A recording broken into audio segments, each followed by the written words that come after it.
माजी मुख्यमंत्री उद्धव ठाकरे हे त्यांच्या मुलाखतीवरून प्रचंड ट्रोल होत आहेत. म्हणजे विचित्र पद्धतीनं ती मुलाखत गाजते आहे.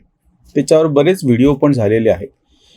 त्या अनुषंगानं एक मुद्दा फक्त मी तुमच्यासमोर ठेवतो. प्रत्यक्ष त्या मुलाखतीमधल्या मुद्द्यांवरती बरीच चर्चा झालेली म्हणून ते बाजूला ठेवून, म्हणजे त्याला कसा अर्थ नव्हता, किती पानसट होती, किंवा एका जबाबदार व्यक्तीनं अशा पद्धतीची मुलाखत कशाला द्यायची, किंवा द्यायचीच होती तर बाहेर का नाही दिली, किंवा मनसेचे प्रवक्ते प्रकाश महाजन यांनी त्याला काळूबाळूचा तमाशा असं कसं म्हणालं. सुरुवातीला त्यांनी जय महाराष्ट्र म्हणायचं की इकडं ह्यांनी जय महाराष्ट्र म्हणायचं. असंख्य पद्धतीने त्याच्यावरती सगळं समोर आलेलं आहे.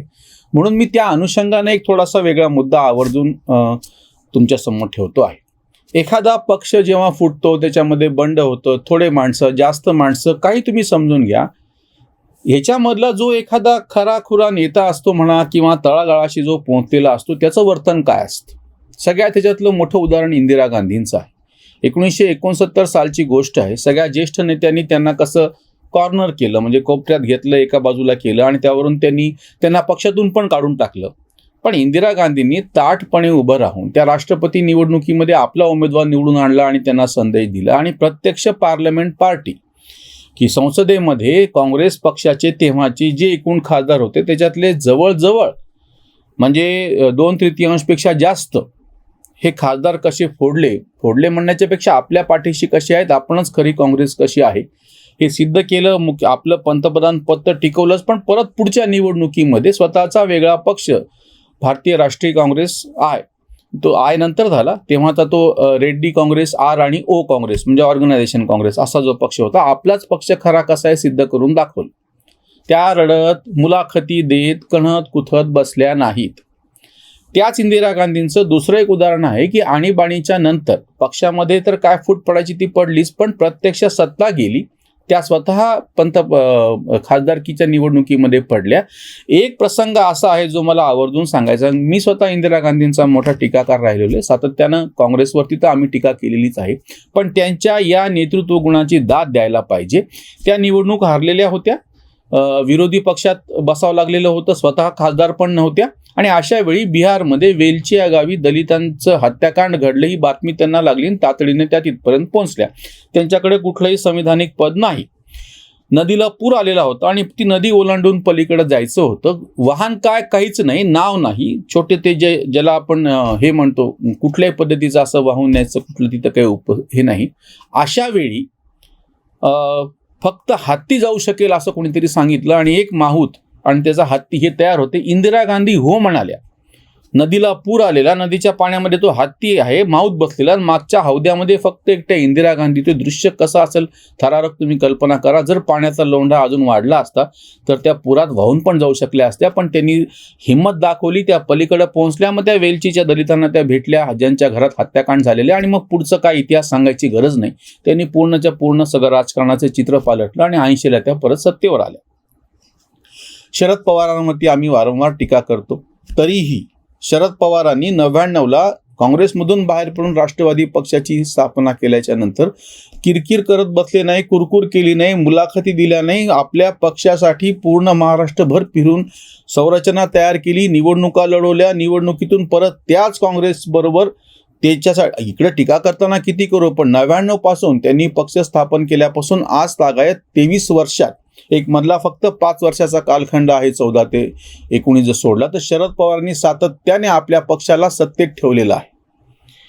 अजून एक उदाहरण मी तुम्हाला देईल बिजू पटनायक यांचं.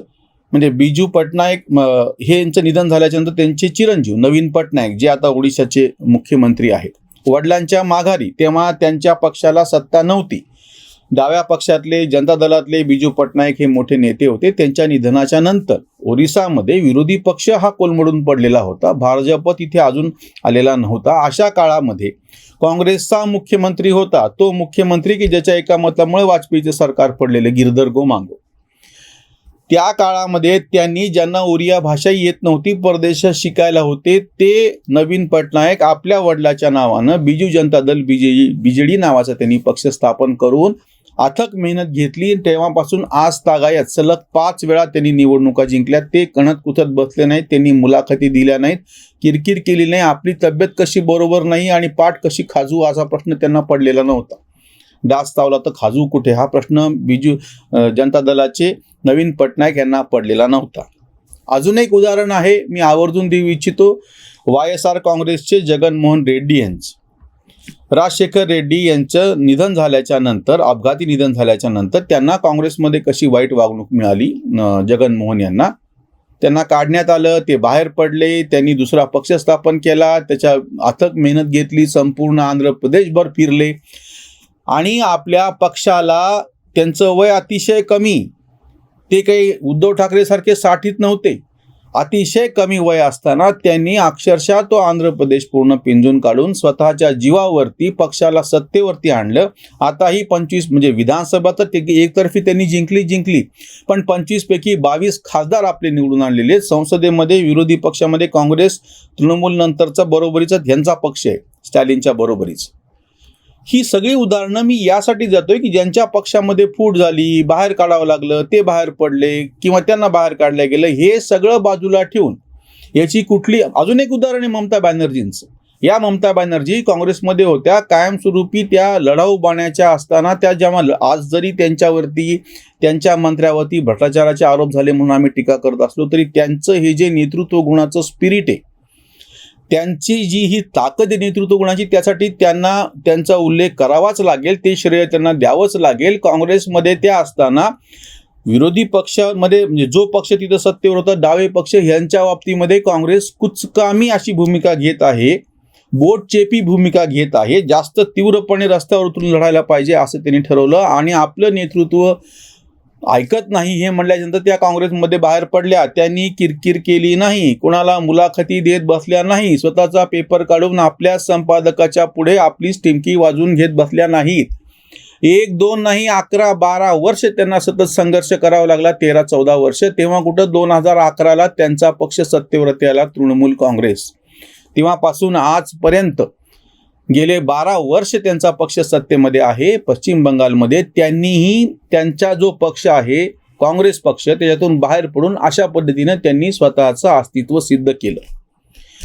उद्धव ठाकरेंच्या बाबतीमध्ये हा सगळ्यात गंभीर मुद्दा आहे. पक्षात फूट पडली, त्याच्यानंतर तिकडं वरती काय चालू आहे, सर्वोच्च न्यायालयात, प्रत्यक्ष विधानसभेमध्ये काय चालू आहे, हे थोडं एक वेळ बाजूला ठेवूयात. त्या दिवसापासून म्हणजे 20 तारखेला जेव्हा तुमचे आमदार निघून गेले आणि तुम्हाला 21 तारखेला ते प्रत्यक्ष कळले, 21 जूनला, आज महिना उलटून गेलाय, तुम्ही भाषणं देणं, मुलाखती देणं, ते दौरे काढणं, याच्यापेक्षा ते तसे दौरे काढणं आणि भाषणं करणं याच्यापेक्षा म्हणजे आदित्य ठाकरे ज्या पद्धतीनं भाषणं करतायत आणि त्याचं हास्य होतं आहे, त्याहीपेक्षा तुम्ही शिवसेना भवनात बसून किंवा तुम्ही स्वतः संपर्कासाठी अभियान चालवणं, तुमच्या जे काही शिल्लक कार्यकर्ते आहेत, गमतीनं आता असं म्हणावं लागतंय की जी काही शिल्लक शिवसेना तुमच्यापाशी शिल्लक आहे, उद्धव ठाकरे, ती जर वाचवायची असेल तर सगळ्यात पहिली गोष्ट म्हणजे त्या संजय राऊतांचं तोंड बंद करा, तुम्ही स्वतः मुलाखती बंद करा आणि आदित्य ठाकरेला म्हणा भाषणं करू नका. हे जर केलं तर जी काही शिल्लक शिवसेना आहे ती नीट वाचेल आणि नवीन कार्यकर्ते, तुम्हाला जर परत सगळी बांधणी करायची असेल तर संपर्क वाढवा, तळागाळामधले लोकांना भेटा. राज ठाकरेंनी केलेला आरोप गंभीर आहे की यांच्यावरती एकतरी आरोप आहे का, एकतरी कलम लागलेलं आहे का यांच्यावरती. कुठल्याही लोकनेत्याला अपरिहार्यपणे आहे की तुम्हाला लोकांशी संपर्क ठेवावा लागतो, लोकांसाठी रस्त्यावर यावं लागतं, आपल्या कार्यकर्त्यांच्या अडचणी सोडवाव्या लागतात. फोन बंद करून घरी बसून तुम्हाला लोकनेता होता येत नाही.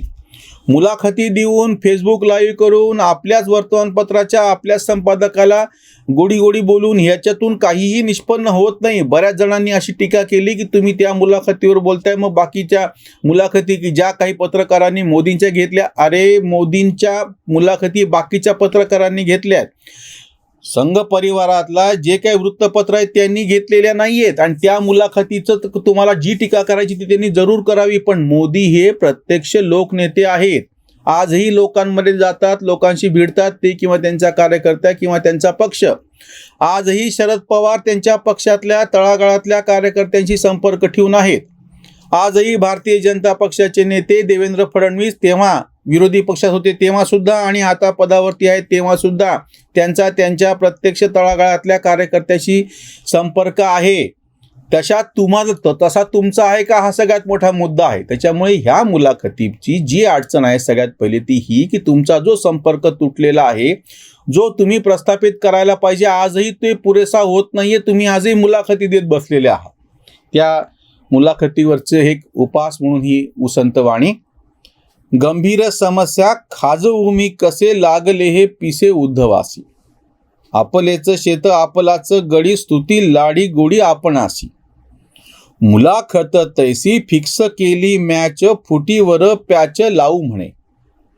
झाले उलटेच गेले पुन्हा काही हवेतच राही बडबड. मोडले धनुष्य प्रेमाने चालवा हवे ते खाजवा मनसोक्त. तुटली प्रत्यंच्या उरली ती काठी शोधा कोण गाठी उरले ते. कांत भात्यातले गेले सारे बाण तरीही ना जाण तुटल्याची तरीही ना जाण तुटल्याची. जो प्रत्यक्ष मुख्य आरोप या बंड करणाऱ्यांनी तुमच्या भाषेत, त्यांचं तर म्हणणे आमचीच मूळ शिवसेना आहे, त्याचं काहीही उत्तर आजतागायत उद्धव ठाकरे देऊ शकलेले नाहीयेत. ठीक आहे, तुम्ही जाहीर देऊ नका धोरणाचा भाग म्हणून, पण तुमच्या कार्यकर्त्यांपाशी तर कबूल करा की तुम्ही एकतर राष्ट्रवादीचा संपर्क तोडा, ते आपली सेना बळकावत बसलेले आहेत. दुसरी गोष्ट, तुमच्या बाजूला बसलेली चांडाळ चौकडी बाजूला करा आणि सर्वसामान्य लोकांना भेटा. आजही तुम्ही मुलाखती देत बसला, त्याच्यापेक्षा प्रत्येक गावोगावचे जे निष्ठावंत शिवसैनिक तुमच्या दृष्टीनं तुमच्याशी आहेत त्यांच्याशी सरळ संपर्क साधा आणि त्यांचे फोन घ्यायला शिका, तर तुमचं नेतृत्व म्हणून प्रस्थापित होईल. हा जो काही आकडा आहे आमदार खासदार किती आहे ते तुम्हीच म्हणताय शुल्लक आहे, तर शुल्लक आहे, बाजूला ठेवा ती गोष्ट. तसं असलं असं तर सर्वोच्च न्यायालयात जायलाच नको होतं. मग तुम्ही ताटपणे गेले ते गेले म्हणून बाकीच्यांसाठी तुम्ही हे केलं असतं. या मुलाखतीमधून या नेत्याचा बेजबाबदारपणा समोर येतो आहे आणि त्याच्यातून परत तुम्ही हे सिद्ध करतात की तुम्ही काही लोकनेते नाहीत. वारसा हक्कानं जे काही डबोलं तुम्हाला भेटलेलं आहे ते पण तुम्हाला नीट सांभाळता येत नाही. इथेच थांबूयात. धन्यवाद.